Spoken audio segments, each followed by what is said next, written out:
How did it all start? There's a great question. It was in the face of the collapse of the banking system in 2008 that the blockchain originated. The all-powerful, unshakable banking system was now brought to its knees. A seemingly unshakable system, on its knees, begging for a way out. Through the Emergency Economic Stabilization Act of 2008, bail was granted by the U.S. government.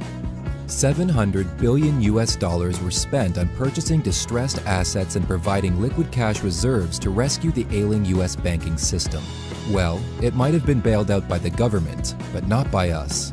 From us, from the ones like you and me, who see the truth from the lies, the banking system received a vote of no confidence. Now, we don't have time for lengthy explanations. Suffice to say this: the trust of the people in the bank was shaken and destroyed. If such a huge icon of stability and trust could be uprooted, then what could, in fact, be trusted? In a quiet and secret place, while all this trouble was going down, Satoshi Nakamoto's brain solved the puzzle of trust in the banking system when he originated the very first blockchain. Yes, blockchain. Satoshi, who is really an anonymous person or group of people, devised a technology that took the power out of the hands of the banks, effectively decentralizing the flow of money from person to person, from company to company, and even from country to country. He called it Bitcoin. Bitcoin was started in 2009 and is the world's first cryptocurrency, a digital currency that enables instant, secure, and efficient monetary exchange between peers, regardless of their geographic location, or the bank that they use, or the native currency that they use on a daily basis. Bitcoin was built on blockchain, and blockchain technology was built as the platform for Bitcoin. Why? Because blockchain technology is 100% transparent. It is also governed by a set of principles, not people. That means that people who trade Bitcoin do not actually need to trust each other. They trust the blockchain. Why? Because it is monitored by a diverse number of unrelated users on a continuous basis. Satoshi's blockchain has now become everyone's blockchain, and that is the beauty of it. It is open source, which means it is transparent, fully authenticated, and altogether auditable by anyone who uses it. Miners, who are all given administrator status on the blockchain network, act as nodes on the network who receive raw data generated when a transaction takes place on the Bitcoin blockchain. This data is referred to as a hash, and it reflects on the Bitcoin ledger, and miners compete with each other to verify the transaction by applying various algorithms. The first miner to validate and verify a transaction is paid in Bitcoin. One thing to bear in mind is that one Bitcoin is currently worth around $5,500 US. Traditional currencies work in wholes, dollars, and fractions, cents. Cryptocurrencies work in decimals. So, a pair of sneakers might cost 0.1 BTCS, Bitcoins, or an automobile might cost 4 BTCS. Whether 0.1 or 0.7, Bitcoin has value. Holding 0.8 Bitcoin means you own an equivalent of around $4,500. You might find it interesting to note that Bitcoin is now the currency of choice for millions of people around the world. Tried, proven, and here to stay. Because of blockchain technology, Bitcoin works. Because Bitcoin, now a tradable digital currency, has grown at a rapid pace, blockchain technology is here to stay. No more bank transfers. No more SWIFT codes for international payments. No more endlessly waiting for payments to clear. No need to buy Forex to make global payments. Welcome to the age of blockchain technology. It's only the very blockchain technology important. Some might say that this is the most important question in our Internet 2.0 world. Most would say that blockchain technology is the dawn of Internet 3.0. A reality where everything can be verified through the application of the blockchain technology. The mammoth success of Bitcoin and the rise of an entire cryptocurrency exchange has opened the world's eyes to the power of the blockchain. But first, let's back up a bit, shall we? So, blockchain technology was born out of a catastrophic breakdown of trust in the US banking system, right? Right. And trust me, there was no small deal. Trust was broken. Satoshi, the father of the blockchain, essentially developed a digital platform that enabled open-source verification of data, a platform that removed trust from the equation altogether and ushered in transparency. So, can you think of any other area in our contemporary world where trust is the issue? Think about it. When you buy your favorite brand of watch, sneakers, phone, etc., are you not trusting that it is the genuine thing? How about medicine? Are you taking the real thing? Has someone hijacked you with dangerous generic meds? When you vote, how can you be sure that your vote is counted? How can election administrators verify that it was you who voted? Imagine a world where you don't need paper invoices, hard copy contract documents, proof of payment, proof of patent, ballot cards, or other trust-protecting documents that are so much a part of our lives. You see where I'm going with this, don't you? Enter the blockchain. We are on the cusp of a world-changing revolution, the revolution of blockchain technology. You see, when Bitcoin succeeded, and one might say it has succeeded when it has a market cap of over $90 billion, the question had to be asked, how and why did it succeed? Bitcoin succeeded because it was built on a platform that enabled transparency and verification, not just by the ones who held the power, government, corporates, and banks, but by anyone who cared to look and to verify. This means that leaders in other industries facing trust issues, or hang on, wait, yes, that would be most industries, began to ask the question, hey, what if we could use the same principles to protect our industry from a breakdown in trust? This led to the separation of blockchain technology from Bitcoin as a standalone innovation that has innumerable applications in as many industries. Today, major financial institutions are moving in the direction of deploying blockchain technology into their operations. Many trend experts are dubbing the blockchain as being as big of a deal as the original invention of the internet. As traditional mindsets change and as the pace of change exceeds people's capacity to hold on to the limitations of what they know, blockchain technology will redefine supply chain management, patent laws and practices, social media content, internet dating. Yes, what you see in the picture will be what you get in real life. Manufacturing, financial advisory services, and yes, just about everything else in all the world as we know it. And what does it all come down to? Eliminating the need for trust to be protected. Rather, remove trust from the equation and work on a transparent system that introduces us to a world where what you see is what you get. Because that, folks, is where it all went wrong in the first place. Enter the blockchain revolution. Enter Internet 3.0. Enter a new realm of efficiency. The best is yet to come. Blockchain.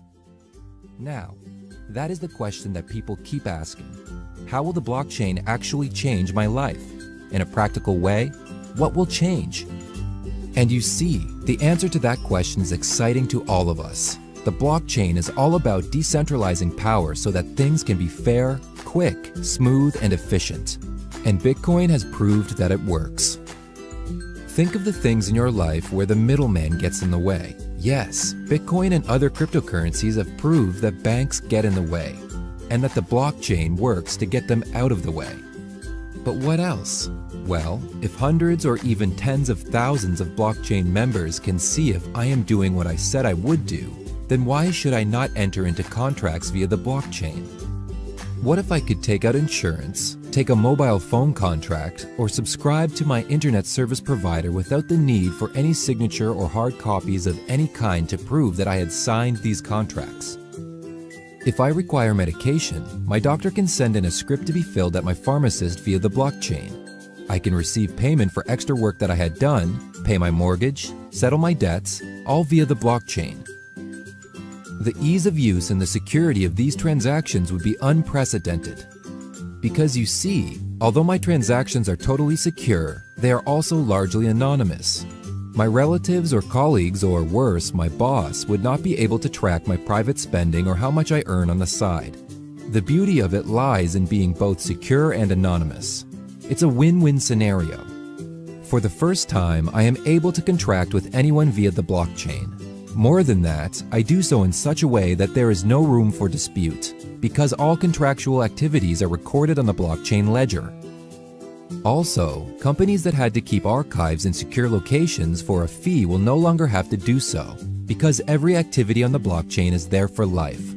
No more document storage required. It's all there, in code, on the blockchain, forever. Of course, there is no perfect world, and blockchains still present an odd failure or problem. But they undoubtedly offer quicker, cheaper, and more secure platforms upon which to manage anything from the most complex corporate contract to the most basic household service. In blockchain terms, we call new generation contracts smart contracts. The revolutionists like us, that's you and me, are saying that smart contracts, contracting with other parties using blockchain, will end the legal profession as we know it. Why? Because on blockchain, a contract would be verified. It would be transparent, and the conditions placed on both or all parties would be publicly witnessed and agreed. In blockchain format, smart contracts would be converted to computer code. They would be stored, replicated on the blockchain ledger, and effectively supervised by the network of computers that run the blockchain. We call them miners. Miners are the open source verifiers of transactions or contracts between unrelated parties on the blockchain network.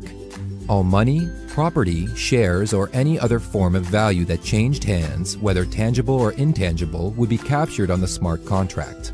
These would be accessed directly, paid directly, and any disputes between parties would be quickly straightened out by reviewing the blockchain ledger to establish the facts. No lawyers, no middlemen. Payments would be made in Bitcoin or other cryptocurrency, and the entire process would have been conducted without a single signature. Suppose you wanted to rent a holiday home from me. We enter into a rental agreement but agree to process our business together in cryptocurrency. Payment received by me triggers a digital rental key, which is recorded in our virtual contract. The blockchain version of this would mean that if the digital key hasn't arrived with you by a specific date, the deal is canceled and the refund is paid to you by the blockchain. Should I send the digital key to you before payment and before the rental date, the blockchain holds both the key and the payment when it is received until the rental date when both are released simultaneously. The smart contract operates on the principle that says that if I am being supervised by the members of the blockchain, I will satisfy the contractual requirements and faultless delivery takes place. Once a contract of this nature is verified on the blockchain ledger, there is no amendment and no change unless both parties agree, which would also be a verifiable action on the blockchain. So goodbye middleman, goodbye gatekeepers of financial freedom, and goodbye lawyers. The future is here. Question: do you trust your bank? Do you believe that they are really looking after you? Do you feel confident that your bank, along with all your money, will still be here tomorrow? Did you know that the Federal Deposit Insurance Corporation only insures deposits of $250,000 US? If a bank holds more than that amount and loses it, you will only receive the maximum allowable insurance. How about this one, just to open your eyes? How do you know that your private banking information is actually, well, private? Is your information being used or shared without your permission? So, again, do you really trust your bank? Well, millions did, until 2008 happened, and the entire banking system in America was brought to all but absolute ruin by the subprime mortgage crisis. Here, banks overborrowed to home buyers, causing a spike in home prices. Their flawed financial modeling, as well as a good dose of greed and fraud, eventually saw mortgaged homeowners defaulting on payments they could never actually afford in the first place. Defaults caused banks to lose money. Homeowners lost their houses, banks lost their cash flow, and the economy came to a grinding halt. People lost a lot more than their money. They lost their careers, their dignity, and their sanity. Why? Because the bank that had been there until yesterday, well, wasn't there today.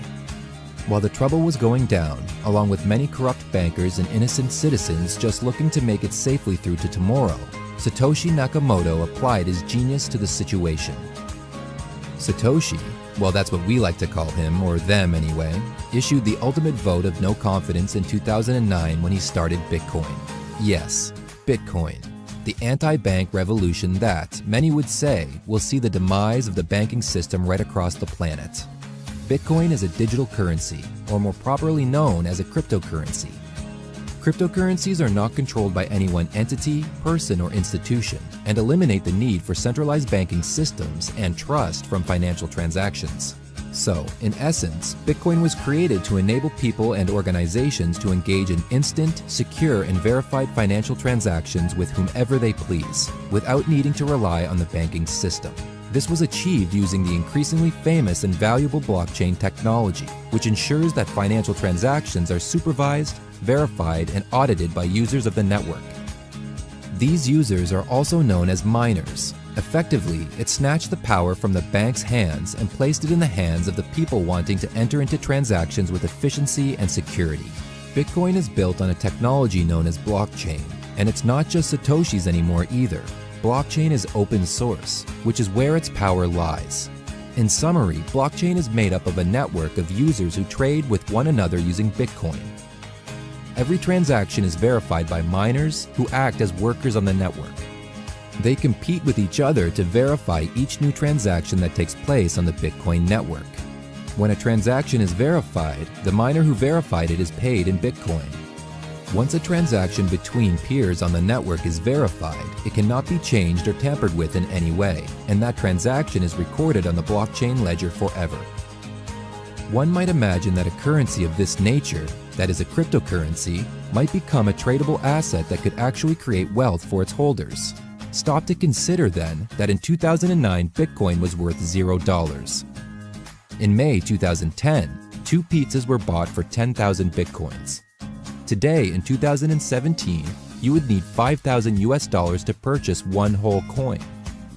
To put it mildly, you will want to take your transaction into the cryptocurrency world, not just for the sake of instant transactions without the burden of the banking system, but for freedom to pay or receive money from anyone in the world within seconds in an efficient and secure way. And then there's the fact that there are those amongst us that have grown their wealth by purchasing, holding, and trading in Bitcoin and other cryptocurrencies. Have you got coin? It's time for Bitcoin. Don't miss out on the revolution, because it's here to stay. Have any use outside of it being a digital cryptocurrency? Does it have the power to reshape the world economy? Will it make a difference to everyone, or just to the techno-revolutionists that thrive on new ideas? Do you want to keep trusting your bank, or do you want to spread your financial wings and soar? Bitcoin gets all the obstacles to freedom out of the way while keeping it secure and efficient. It's the best of both worlds, and because of this, it presents a whole universe full of usefulness to us all in the new world. Sure, Bitcoin was just the first mover. There are hundreds of cryptocurrencies that are alive and kicking as they follow Bitcoin, the mothership of all things crypto. The fact is, Bitcoin can be used for any financial transaction, as long as both parties have a Bitcoin address. It's that simple. What can't Bitcoin do? Well, nothing. As ordinary people catch on to the no-brainer decision to stick with their banks or to take it online to the blockchain, we'll only see Bitcoin and cryptocurrencies strengthen and improve all the more. Supermarkets, yes, ordinary ones where people still pay in old money, are already starting to awaken the power of Bitcoin in their businesses. If Bitcoin works for fast-moving consumer goods, and it will work, there is no business where it wouldn't work. If a high-volume trader trusts the blockchain and is confident that every transaction is verified, then why should anyone doubt it? It's all a question of people's readiness to embrace change, to part with the old centralized banking system and join the new cryptocurrency revolution. So when it comes to motor and household insurance, Bitcoin. Satellites, internet service provider premiums, cable, online shopping, and big box buys like smart TVs, building renovations, or buying an automobile, Bitcoin. So, how do we get there? It may seem like a lofty vision to some, but when we think that Bitcoin, which is not even a decade old, now holds a market share of $94 billion, it is altogether believable. Smart contracts, or contracts that are entered into via the blockchain, make every other contract a very average expression of old gen. Buy with Bitcoin, sell with Bitcoin, and have the whole contract on the blockchain ledger. No paper, no signatures, no disputes. Make an international payment in seconds without international payment delays and endless agony waiting for money to clear. And the beauty of Bitcoin is that it will not disclose who made the payment or who received it. It is altogether traceable, but your confidentiality remains intact. No lawyer required to draw up a watertight contract. No middleman, and again, no bank to slow you down. No risking broken trust in a system where power is centralized to a bank. So, to answer the question, how can we use Bitcoin? The answer is, think it. Do it with Bitcoin. Bit by bit, the world is awakening to the new reality. Ride the wave of the blockchain. Surf the wave of Bitcoin.